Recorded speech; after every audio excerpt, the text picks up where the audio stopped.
Les gens disent ça tout le temps. Tu sais, les défaites forgent le caractère. Ok, quand est-ce que tu comptes avoir ce putain de caractère alors? Sérieusement? Quand est-ce que tu vas arrêter de perdre? Ça demande des années et des années et des années à faire la même chose. Encore et encore et encore. Ceux qui savent batailler, ceux qui savent se relever, sont ceux qui finissent par réussir. Ce sont les icônes. Il y a beaucoup de légendes dans ce monde, mais très peu d'icônes.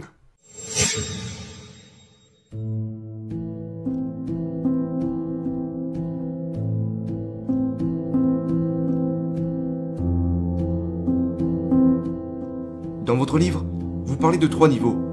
Il y a les exécuteurs, les finisseurs et les nettoyeurs. Avant d'aborder les 13 points, si vous deviez simplement citer les différences entre les 3 niveaux, quelles seraient-elles? Vous savez, l'exécuteur est quelqu'un qui est bon dans ce qu'il fait, d'accord? Vous lui donnez un travail à faire, il fait ce travail. Ses résultats sont prévisibles, il n'y a rien d'incroyable, il n'y a rien d'exceptionnel, c'est convenable.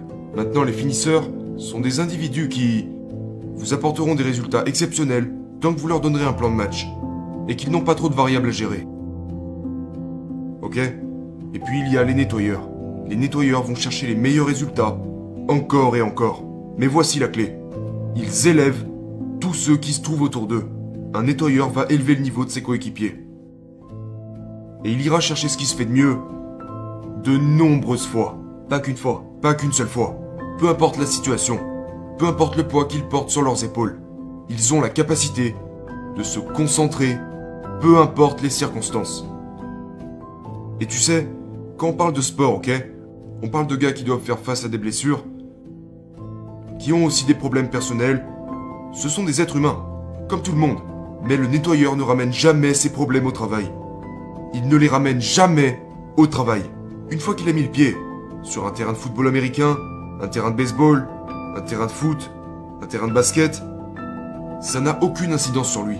Aucune incidence. Tu sais, il y a des gars, quand tu les regardes s'entraîner, tu vois leur productivité fluctuer de bas en haut, tu sais, et cela n'a en général rien à voir avec ce qui se passe au travail. Mais la plupart du temps avec leurs problèmes personnels. Et ils ramènent ça au travail. Les nettoyeurs ne ramènent pas leurs problèmes personnels au travail. Jamais. Est-ce quelque chose qui s'apprend? Ou est-ce quelque chose qu'on a naturellement? Tous les points peuvent être appris. Ils peuvent tous être appris. Ok? Et j'en parle dans le livre. Vous n'êtes pas né avec. C'est des choses qui s'apprennent. Mais ce qui se passe, c'est que tout le monde va faire face à de l'adversité. Tout le monde aura de l'adversité. Mais c'est la façon dont tu gères cette adversité qui te caractérise. N'attendez jamais que quelqu'un vienne s'occuper de votre adversité. Vous devez lui faire face. Et c'est la manière dont tu vas la gérer, comment tu vas la combattre, ou comment tu vas la fuir et laisser ta place, qui va déterminer l'évolution de ta carrière, de ton mental et de ton caractère. Tu sais, les gens parlent de... Les gens disent ça tout le temps. Tu sais, les défaites forgent le caractère. Ok, quand est-ce que tu comptes avoir ce putain de caractère alors? Sérieusement? Quand est-ce que tu vas arrêter de perdre? Écoute, je préfère avoir quelqu'un qui gagne, avec peu de caractère, que quelqu'un qui a du caractère mais qui perd tout le temps. C'est bien d'avoir du caractère, mais au bout d'un moment, il faudrait peut-être commencer à gagner. Tu ne peux pas constamment chercher de l'aide. Les autres ont déjà leurs problèmes, ils ont déjà leurs propres problèmes à régler. Eux aussi, ils ont des buts à atteindre. Après, peut-être qu'ils sont prêts à vous aider. Mais au bout d'un certain temps, si vous cherchez constamment de l'aide, vous échouerez. Tout dépend de vous. Vos échecs et vos réussites dépendent de vous. Tout est une question de clarté. Tout est une question de clarté. La zone porte sur la clarté. Combien de fois t'as vu dans le sport des joueurs à qui on dit « Tu penses trop ». Arrête de penser. Ne pense pas. Maintenant, que se passe-t-il lorsque tu demandes à quelqu'un d'arrêter de penser? Quelle est la première chose qu'il fait? Il pense. Exactement. Il se met à penser. Sais-tu combien d'heures et d'années de préparation sont nécessaires pour être capable de ne pas penser à quoi que ce soit? Ça demande des années et des années et des années à faire la même chose. Encore et encore et encore. Pour apprendre à ne pas penser? À ne pas penser. Pour être capable de prendre une réaction et de la transformer en un réflexe. C'est ce que les plus grands savent faire. La plupart des gens réagissent. Ok?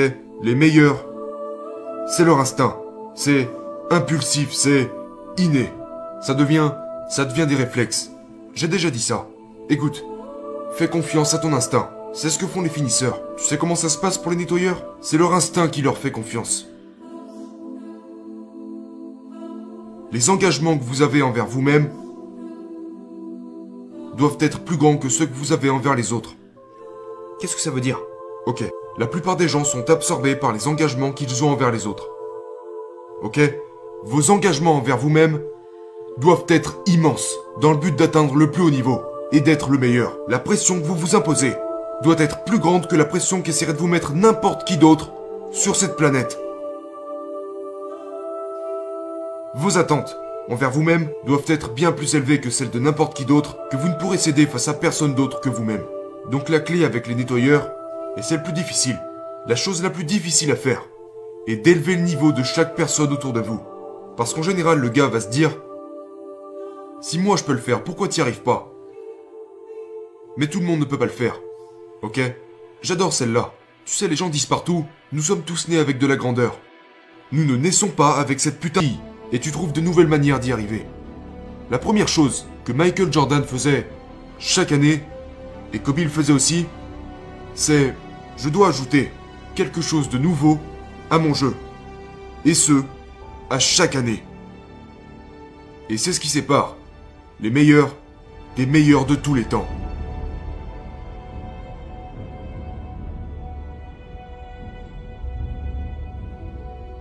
Tout à l'heure, nous parlons de l'échec. Alors voilà la clé à ce niveau-là. La résilience. La résilience.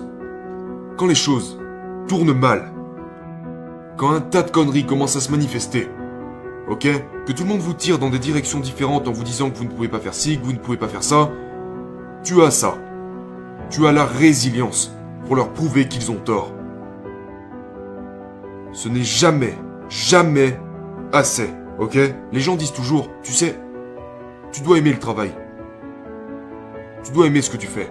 Tu ne dois pas aimer ce que tu fais, tu dois être putain d'accro à ce que tu fais. Ok?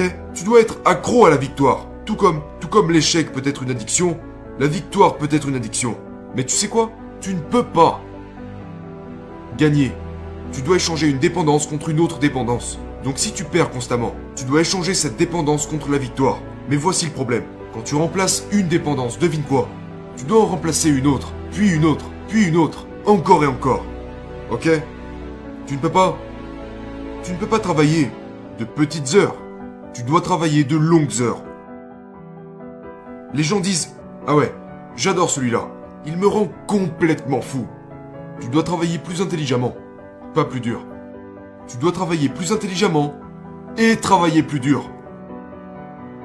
Tu dois faire les deux, mon gars. Ok? Tu ne peux pas en faire qu'un. Ça fonctionne ensemble. Tu dois travailler plus intelligemment et travailler plus dur. Tu ne vas certainement pas me demander de travailler moins.